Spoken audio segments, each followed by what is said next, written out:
Welcome back, MGTOW man. Another day, another video. I just want to thank you once again for those that have subscribed since the last video and those who have subscribed from the very beginning so far.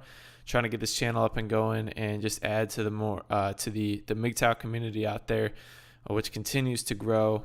Again, like, comment, subscribe, just do anything that you want. If you just want to listen and cook some dinner when you get home from work and put this in, or when you pop it in your car when you're driving back from work, or you're taking a walk after work, or whatever it is you're doing. I appreciate it, and I like sharing my ideas, and I want to hear your guys' ideas and your input as well. And if there's another way for you to want me to reach out to you guys, or another way to communicate, or another idea for commentary, please hit me up. I'd be happy to look into it. Because today I'm getting a little bit more creative. I don't know about creative, but I'm going off on a different topic today. And I'm going to talk about the recent news with ESPN and Robert Lee. I'm a big Civil War buff. I'm a huge sports fan. And I'm a huge PC hater. Not the personal computer we're talking about, political correctness. And just why, if you're MGTOW, you're not just going MGTOW from women. You're not going MGTOW from dating and marriage specifically. You're going MGTOW in so many different ways. You're going MGTOW financially. You're trying to be a entrepreneur maybe. You're going MGTOW politically. You're trying to be libertarian. Not saying you're necessarily supporting a guy like Gary Johnson, but those ideas, objectivism, and in the media, where you're getting your information, and why companies like ESPN aren't for MGTOW followers, and we're drifting away from them, and you're not seeing that resonate. So I don't know what's more sad, that most college students today have no idea who Robert E. Lee is, or what ESPN just did today in polling an Asian American announcer named Robert Lee. Okay, super common surname in Asia, Lee. Okay. From announcing the University of Virginia versus William & Mary game scheduled for September 2nd in no place other than Charlottesville, Virginia, which of course is where the University of Virginia is, and all that went down is as well. So the funny thing is, looking back on it, I used to get up at 6 a.m. every day before high school, and I'd watch a full episode of SportsCenter. I was watching every game I could every night. I was a huge fan of ESPN back in the day growing up, studied journalism, and maybe until I was a sophomore in high school, I wanted to work for ESPN as a broadcaster. Well, absolutely not anymore. I can't imagine working there. They're basically MSNBC that airs sports on the side. Don't bother looking into it and watching ESPN anymore. Maybe you mute it and you just watch the highlights, but there's quicker, more efficient ways of doing that. But okay, the thing is, I bet that at least half of the college student population in the United States doesn't even know who Robert E. Lee is. Maybe they could state he was from the Civil War. I don't think they could tell me a fact about him, what he did, maybe even the fact that he was a general in the Confederacy. They probably just think, maybe if they're from Virginia, Maryland, or Pennsylvania, they might be able to know. But beyond that, beyond that, in our iPhone enthralled selves world, whatever you have, has probably written him off as another white elitist with a beard and lots of money, slave owner that we might have read about in the midst of a marijuana days during the 7th period of our junior year of U.S. history class. Just saying. So, you know who I'm talking about, that guy in front of you, the guy behind you, the girl behind you drifting off asking for your tots.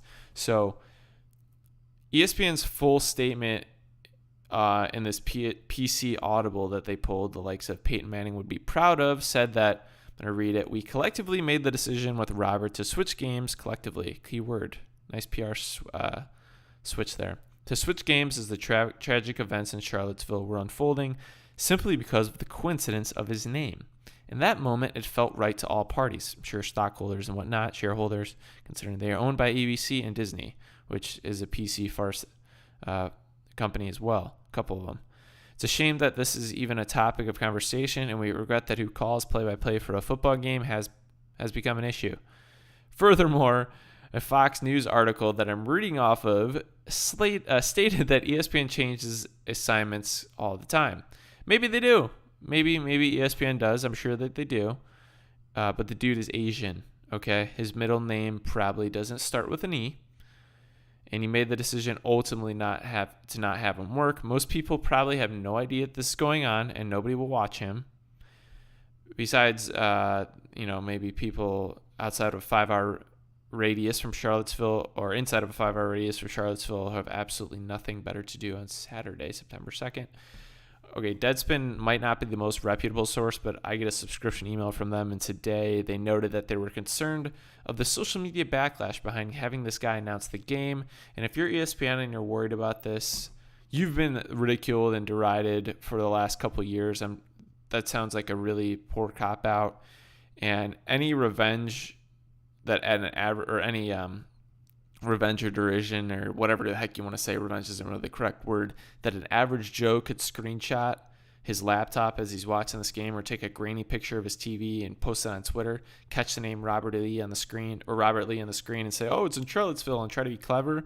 The hub wouldn't extend further than a few hours, and the ridicule and slamming or making fun of, chiding of ESPN would be coming from people that already don't watch ESPN to begin with or don't care about ESPN and its principles, because those people that are watching ESPN still are younger than 16, I would say, not politically engaged, or like the 33-year-old ex-jock in high school that doesn't pay a lick of attention to the political, cultural climate and left-wing messaging that ESPN is subliminally throwing at him every night that he watches while drinking his Miller Lite. So this is one of the reasons that nobody is watching your network anymore, ESPN. You thought you were doing good by staying hip, by keeping people, I don't know if you guys know who these people are, but people like Kerry Champion, Stephen A. Smith, Stan Barrett, Neil Everett, John Butchergrass, all these guys that try to be hip and appeal to millennials, but the super political correctness is nauseating and getting away with the sports, okay? It's just blocking anything that we're trying to get out of it, okay? And it's nauseating. And ESPN wanted to externalize the blame on the situation in Charlottesville, and if we're fair, that certainly does influence the decision. Although ESPN stated that Robert Lee resides in New York State, and now, because he is reassigned, unfortunately, to work the Pittsburgh Youngstown State football game, he can see his family on Saturday night after the game. Great, let's peg this national story and decision on the fact that he can see his family for another night. This dude has been in the business long enough. I don't think that's what's going on here. Okay, I think it's a little bit more than that. I don't think that Robert Lee, came up to ESPN and said, "Yeah, I want to see my family on Saturday night. Great, we're gonna do this, and you go work at Pittsburgh, Youngstown State. It's so convenient." Okay, Youngstown State. Okay, yes, Pittsburgh, it's probably 3-4 hours from where he is at the most. He was a Syracuse grad, if you look up his resume. But Charlottesville is really not that much freaking further, okay? It's Charlottesville is not like it's even in North Carolina. I mean, you're going Virginia, and then you're going to PA right there. It's pretty close. So, and if you check his resume further, he's bilingual and knows probably the least Confederate language of them all, which is Mandarin. I bet the Confederates had a greater chance of winning than there being a Mandarin speaker in Stonewall Jackson's command, or Robert E. Lee, or whoever we want to say. So as I kind of preface this video with, this is a perfect example, yet again, of why MGTOW, is we're opting out of mainstream TV and are going to solely consume factual, statistical reports on sporting events. If we're going to go look at sporting events and try to and grasp some entertainment from them, because I think there's some value in there. I think there's a lot of mind-numbingness that goes along with following sports, but I think that it is a good distraction used in sparing doses. I think self-cultivation is a better way to spend your time, but because if we're as MGTOW going to go get news of any sort, I think a lot of you guys are going to echo this. We're going to treat it like a buffet. We're going to subscribe to who we want. We're going to follow who we want on Twitter, not on Instagram really. I don't think MGTOW is an Instagram thing. It's just a Twitter, YouTube, Facebook potentially. Never had a Facebook, but there's no need to be spoon-fed this gynocentric and politically correct soaked TV and digital media that ESPN's dishing out. And you wonder why so many of the ESPN broadcasters are female, other than being eye candy or minorities. I found another CNN article just to finish this up, that it was an op-ed written by Roxanne Jones. She's a founding editor of ESPN, the magazine, and a former VP at ESPN. And she wrote the article other side of the coin, why ESPN and Robert Lee are right. First of all, Robert Lee, once again, had nothing to do with this decision. I almost guarantee you probably does not care at all. Okay, no one's going to pick it against him. Okay, if anything, they're going to try to defend him, all right, as being a minority in the United States. And the piece just devolved into a rant about how Colin Kaepernick is justified and Marcus Garvey and Harriet Tubman don't have statues. Yes, let's tear down the Confederate statues and replace them with those people just so we can have equity. Oh, wait. So, men, just as an example as to why going MGTOW is more than just avoiding the dating scene and marriage. Go your way in all ways. Find the information that you need from the sources that you can trust and that don't bring you down, because the real danger in going to places like ESPN, going like to the mainstream news outlets, honestly, if you're going to get information, go to a controlled source, something not even governmental, something that is of somebody that creates a positive and fair thinking and reasonable thinking. And it's probably going to be conservative thinking as well, because this stuff will just is so clouded in negativity. Political correctness is just still, it's clouded in fear and negativity and just a lost identity.